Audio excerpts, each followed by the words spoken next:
La voz de los protagonistas. Contacto telefónico. Y le damos la bienvenida vía telefónica a Jesús Padilla Centeno, él es presidente de Coparmex en la Ciudad de México. Jesús, gracias por acompañarnos en el estudio. Marcela Pámanes y un servidor, Juan Ceballos. Muy buenos días, muchas gracias por el espacio. Saludos, Marcela y Juan. Gracias. Muy amable, gracias. Y bueno, pues para informar al auditorio sobre las medidas legales que emprenderá Coparmex para que el nuevo Aeropuerto Internacional de México siga en Texcoco, y pues la opinión calificada del sindicato patronal sobre pues esta caída del mercado de la Bolsa Mexicana de Valores el día de ayer y el incremento del dólar frente al peso. Así es, lamentamos mucho esta determinación que haya tenido el presidente electo de llevar a la confrontación y a la polarización a los mexicanos, dado que después del día 1 de julio había un mensaje de conciliación, de entendimiento entre los diferentes actores políticos de la vida pública del país, y que prácticamente lo vemos estrellado con esta consulta, donde para la Coparmex carece de legitimidad, carece de base estadística y evidentemente de legalidad.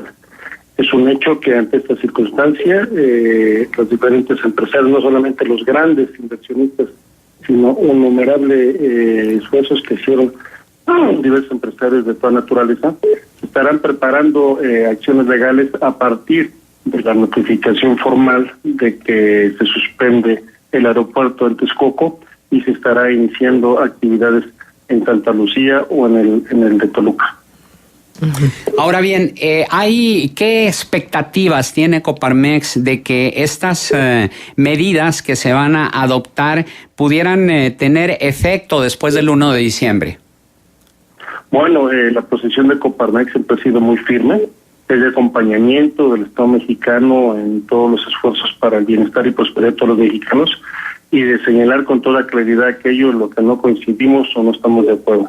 Este es un momento muy importante para el país, porque no solamente determina el futuro del aeropuerto, sino el futuro de la bandera en la que el próximo presidente del país va a gobernar a través de consultas que hasta ahora no han sido suficientemente claras ni transparentes, donde no tienen bases legales suficientes, donde las casillas fueron colocadas de manera discrecional, donde Morena tiene mayor presencia en el país, y eso evidentemente nos pone en un estado de alerta y de incertidumbre a todos los mexicanos. Sin embargo, hay algunos analistas quienes hablan de que pues ya este fue el fin de la luna de miel de Andrés Manuel López Obrador con el sector empresarial. Incluso el propio Consejo Coordinador Empresarial dijo que la decisión de cancelar el aeropuerto envió un mensaje grave de incertidumbre a los inversionistas. ¿A qué atribuye Coparmex el hecho de que el gobierno federal, todavía en funciones hasta el 1 de diciembre, no haya realizado ningún pronunciamiento o prácticamente pues se sienta un vacío de poder de aquí al 1 de diciembre? Nos preocupa la posición de política de avestruz, de escondimiento prácticamente del actual Ejecutivo, que como lo señala perfectamente, no le ha dado cara al pueblo, ni siquiera para defender esta obra emblemática que tanto impulsó y tanto difundió. Es un hecho que si hay un acuerdo o no, evidentemente el presidente Peña Nieto ha decidido bajar el perfil totalmente y dejar que las decisiones más importantes del país las esté tomando el presidente electo Andrés Manuel López Obrador, y eso es un tema que verdaderamente nos apena como mexicanos. Nos preocupa que haya habido este alejamiento tan rápido de las decisiones a las que está obligado hasta el último minuto el presidente Enrique Peña Nieto, porque además así lo vino prácticamente señalando, que él hasta el último minuto trabajaría por los mexicanos. Hoy lo vemos alejado de no solamente de esta decisión tan importante para el futuro de la economía del país, sino de cualquier otra. Ahora, ¿cabría la posibilidad de convocar a una consulta pública en la que estuvieran involucrados el Instituto Nacional Electoral, que estuviera involucrado el Congreso de la Unión, ahora sí que una consulta que fuera a todas luces legal y que de alguna manera esta sí fuera vinculante para poner candados antes de que llegue el nuevo gobierno y continuar el aeropuerto en Texcoco? No vemos ninguna condición actual para que con el gobierno, el Ejecutivo federal actual, pudiéramos llegar a algún acuerdo de ninguna naturaleza, dado que los congresos se encuentran en manos de Morena. Evidentemente esto no podría suceder. Sin embargo, hay un ofrecimiento de parte del Congreso, de la Cámara Alta y la Cámara Baja, para ir a una modificación de la ley y del propio presidente electo para poder formalizar y corregir en la parte normativa estos mecanismos de participación ciudadana que son el plebiscito, la consulta popular, la iniciativa ciudadana y el referéndum, con el propósito de que podamos estar tranquilos que a margen del resultado que se tenga en una consulta, esta sea totalmente legal. Buenos días, les saluda Marcela Pámanes, agradeciendo su presencia con nosotros en Contextos. Quiero preguntarle dos cosas. En primera instancia, bueno, las repercusiones económicas ya no es muy difícil que las estemos prediciendo porque ya están aquí, ¿no? La crisis se ha presentado justo después de que se da a conocer los resultados de la consulta, y junto con esta crisis, pues la desaparición de una cantidad importante de empleos, 40,000 aproximadamente, más el que nos quiten pues estas calificaciones como país atractivo para las inversiones, que tiene repercusiones a largo plazo, no nada más en el instante mismo. Todas estas son situaciones que tienen que ver con el dinero y con la situación financiera del país. ¿Ustedes predicen algún tipo de crisis extraordinaria, más allá de lo que enfrentamos cada vez que hay relevo en los sexenios? No lo vemos de esa manera.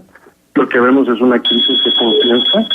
Eso evidentemente nos daña, nos lastima, porque insistimos que después del 1 de julio el presidente electo, en su gira de agradecimiento, pues mandó mensajes de conciliación, de coordinación y de colaboración con todos los sectores políticos. Lo hizo de la misma manera con el sector empresarial. Por eso nos preocupa de manera muy importante que se haya llegado a tomar esta decisión que compete totalmente al presidente electo, al presidente Andrés Manuel López Obrador, y que la consulta fue un instrumento, pues seguramente para llegar a una conclusión que ya habían tomado ellos de manera anticipada. Exacto. Ahora, en el marco de esta consulta, que a todas luces estuvo marcada por irregularidades, ¿hay algún proceso, algún camino legal que se pueda tomar para invalidarla? No hay ningún camino legal porque es ilegal. No podemos atacar un acto legal con una postura legal, puesto que la consulta está fuera del marco de la ley. Por lo tanto, como lo han declarado algunos actores políticos, fue una decisión política, no una decisión legal, y lo que encontraron ahí finalmente fue un sesgo de quienes le tomaron su opinión para llevar esta decisión a donde se deseaba. Estamos charlando con Jesús Padilla Centeno, presidente de Coparmex en la Ciudad de México. ¿Y qué lectura le da Coparmex a las declaraciones que realizó ayer Andrés Manuel López Obrador al advertir a empresarios y funcionarios corruptos, así lo dijo, que se terminó el vínculo entre el poder económico y el poder político? Aquí queda de manifiesto que hay una división clara. Hay una frontera entre el poder económico y el poder político. El gobierno que está por iniciar su mandato es para todos, no es para un grupo, no va a ser un gobierno al servicio de una minoría. ¿Qué lectura le da Coparmex? Insistimos en que las posiciones que alejan a los mexicanos, que ponen a buenos contra malos, a ricos contra pobres, a buenos contra gente que opina de una manera diferente, estar etiquetando a un sector de la población para confrontarlo con otro, no ayuda a la unidad del país. Creemos que esta no es la ruta más adecuada para conciliar tantos intereses frente a tantas necesidades que está viviendo el pueblo mexicano, el tema de la inseguridad, el empleo, el agua, tan importante que es el acompañamiento del sector empresarial en los temas de inversión. El Estado mexicano requiere al capital privado, dado que el gobierno solo no puede generar el empleo que se necesita. Advertimos preocupación y hacemos votos porque el presidente electo cambie su discurso, evite la polarización y trabajamos juntos por el México que todos queremos.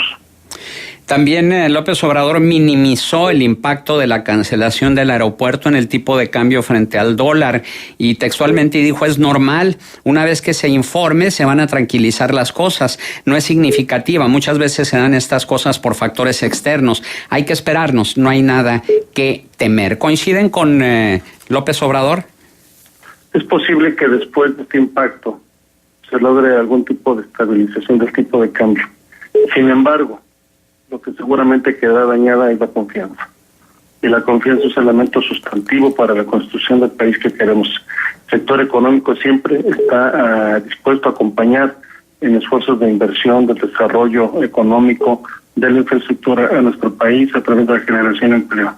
Entonces sí es preocupante esta posición porque seguramente el sector empresarial tendrá mucho mayor precaución a la hora de hacer una inversión si no siente las garantías necesarias para la misma. ¿Se prevé una mayor polarización de la sociedad después de esta, ahora sí que este regreso de la ley de unidad y lucha de contrarios, de hablar de los pobres y los ricos, de hablar de los buenos y los malos, de hablar de los corruptos y los impolutos? Haremos un llamado nuevamente al presidente electo para que el discurso no lastime más a la sociedad mexicana, no nos aleje unos de otros y trabajemos juntos porque es el único camino que puede servir para que nuestro país salga adelante después de tantos retos que tiene por enfrente. Pues ojalá que así sea. Jesús Padilla Centeno, presidente de Coparmex en la Ciudad de México, nuestro agradecimiento por su participación aquí en Contextos. Muchísimas gracias, Juan y Marcela. Gracias. Buenos días.